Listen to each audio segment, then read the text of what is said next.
सोचिए, एक मामूली सी कैब राइड कितनी डरावनी हो सकती है। आज ना हम एक ऐसी ही वायरल हिंदी हॉरर कहानी को समझने की कोशिश करेंगे जो इसी एक छोटे से सवाल से शुरू होती है। तो चलिए देखते हैं कि कैसे एक बिल्कुल नॉर्मल थकी हुई रात एक ऐसे बुरे सपने में बदल जाती है जो शायद कभी खत्म ही ना हो। तो कहानी शुरू होती है एक बहुत ही जानी पहचानी फीलिंग से, है ना। देर रात काम खत्म हुआ और बस घर जाने की जल्दी है। दिमाग में बस एक ही चीज चल रही होती है, बस एक कैब मिल जाए। ये इतनी आम सी बात है, हम सबने कभी न कभी सोचा ही है। पर इस कहानी में यही एक छोटी सी सोच एक बहुत ही भयानक सफर का टिकट बनने वाली है। चलिए कहानी के पहले हिस्से में चलते हैं, एक जानी पहचानी शुरुआत। तो कहानी की मेन कैरेक्टर है निशा। 26 साल की है, कंटेंट मॉडरेटर है और अपनी लेट नाइट शिफ्ट के बाद बस बुरी तरह थक चुकी है। इमेजिन कर सकते हैं, आंखों के नीचे डार्क सर्कल्स और दिमाग में बस एक ही बात कि किसी भी तरह घर पहुंचना है। और पता है, यही जो उसकी थकान है, यही जो उसकी बेसब्री है, वही उससे आगे होने वाली अजीब घटनाओं का एक आसान शिकार बना देती है। और यहीं से कहानी में कुछ गड़बड़ होने का पहला हिंट मिलता है। वो कैब बुक करती है और ऐप उसे लगातार तीसरी रात वही सेम ड्राइवर असाइन करता है, महेश पाटिल।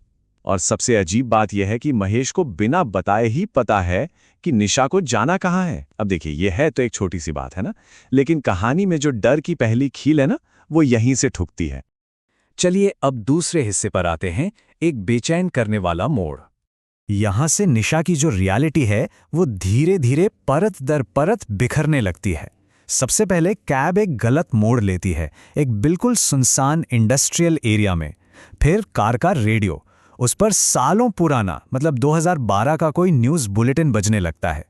हद तो तब होती है जब एक ही रेस्टोरेंट का बिलबोर्ड उसे 2 बार दिखता है, लेकिन दूसरी बार वो जला हुआ होता है। और फाइनली फोन का जीपीएस फ्रीज हो जाता है और नेटवर्क गायब। तो इस पॉइंट पर एक सवाल खड़ा होता है, जो कुछ भी हो रहा है क्या वो सच है, या फिर ये सब निशा की थकान का नतीजा है, उसका दिमाग खेल रहा है, या क्या इसके पीछे कुछ और है, कुछ ज्यादा भयानक। यही सवाल इस कहानी को इतना दिलचस्प बनाता है। हम भी निशा के साथ साथ उसकी रियलिटी पर शक करने लगते हैं।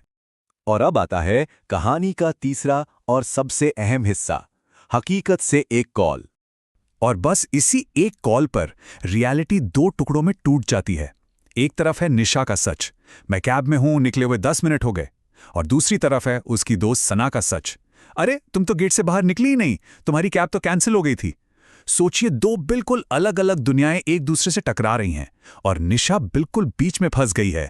और फिर अचानक कॉल कट जाती है, स्क्रीन काली पड़ जाती है, फोन डेड। बस इसी एक पल में असल दुनिया से निशा का जो एक छोटा सा कनेक्शन था वो भी टूट जाता है। अब वो पूरी तरह से अकेली है, बिल्कुल अकेली। आगे बढ़ते हैं चौथे हिस्से की तरफ, भूत का सामना। अचानक निशा की नज़र कार की घड़ी पर पड़ती है और वो 3:33 पर जम जाती है। ये वो वक्त है जिसे अक्सर लोग, आप जानते ही हैं, अलौकिक घटनाओं से जोड़ते हैं। ऐसा लगता है जैसे वक्त ही रुक गया हो और वो दोनों हमेशा के लिए उसी एक पल में कैद हो गए हों। और यहीं पर ड्राइवर महेश की दुखद कहानी सामने आती है। पता चलता है कि ठीक 1 साल पहले इसी रात इसी वक्त एक कार एक्सीडेंट में उसकी मौत हो गई थी। और अब वो बस फंस गया है अपनी आखिरी राइड को बार बार दोहराने के लिए। और कभी-कभी जब ऐप में कोई गड़बड़ होती है तो कोई पैसेंजर गलती से उसकी राइड रिक्वेस्ट एक्सेप्ट कर लेता है और इस भयानक लूप में शामिल हो जाता है। और फिर महेश बहुत ही शांति से कहता है, मैडम, रात के इस पहर कुछ रास्ते कुछ लोगों के लिए बंद हो जाते हैं।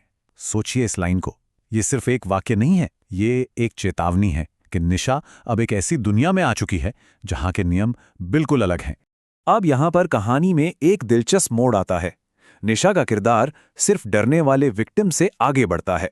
उसे एहसास होता है कि वो भी इस लूप में फंस चुकी है और इससे बाहर निकलने का कोई रास्ता खोजना होगा। तो वो महेश को एक सुझाव देती है कि चलो एक्सीडेंट वाली जगह पर वापस चलते हैं, शायद ये चक्र टूट जाए। और अब आते हैं कहानी के आखिरी हिस्से पर, एक स्थायी छवि। सवाल यह है कि क्या ये कहानी कभी खत्म भी होती है? तो अचानक निशा की आंख खुलती है। वो अपने ऑफिस के बाहर एक बेंच पर है। गार्ड आके बताता है कि वो यहीं सो गई थी। उसकी कैब तो कैंसल हो गई थी। थोड़ी देर में उसकी दोस्त सना भी आ जाती है और वो भी यही कहती है, सब कुछ नॉर्मल लगता है। एक पल के लिए लगता है कि चलो शुक्र है, वो सब बस एक बहुत ही बुरा सपना था। और जाहिर है निशा राहत की सांस लेती है। उसे पूरा यकीन हो जाता है कि वो भयानक अनुभव खत्म हो गया है और अब वो पूरी तरह से सेफ है। और कहानी लिखने वाले ने जानबूझ के ये सेफ्टी वाली फीलिंग दी है ताकि जो अगला झटका लगे वो और भी जोर का हो। लेकिन फिर पता नहीं क्यों बस यूं ही वो अपना फोन निकालकर उसकी फोटो गैलरी चेक करती है। बस एक छोटा सा कैजुअल सा एक्शन जो इस कहानी के सबसे बड़े, सबसे भयानक राज को खोलने वाला है। और वहां गैलरी में एक नई तस्वीर है। टाइम स्टैम्प सुबह के 3:33।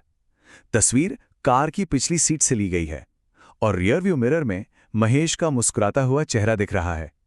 ये एक डिजिटल सबूत है कि जो कुछ भी हुआ वो सपना नहीं था, वो सब असली था।